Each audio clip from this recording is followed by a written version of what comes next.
এ দোকানদার, চান্দা ভাই আইছে, চান্দা দে।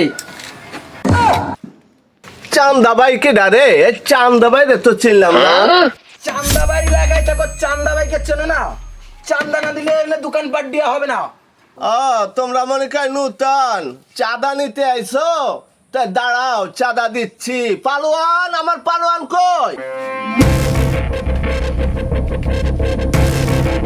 কি হয়েছে মহাজন? পালোয়ান আইছো? ওরা চাঁদা নিতে আইছে, ওদেরকে চাঁদাটা দিয়ে দাও না। চান্দা ভাইয়ের গায়ে হাত দিচ্ছস? তোর এত বড় সাহস! এ তোরা কই, কে কই? ওরে অ্যাটাক কর! তুই কার ডাকোস? কেউ আছে তোর পাশে? ভাই মাফ করে দেন, এই গ্রামে আমি নতুন আইছি চাঁদা নিতে, ভাই মাফ করে দেন। আর জীবনেও চাঁদা নেবো না ভাই।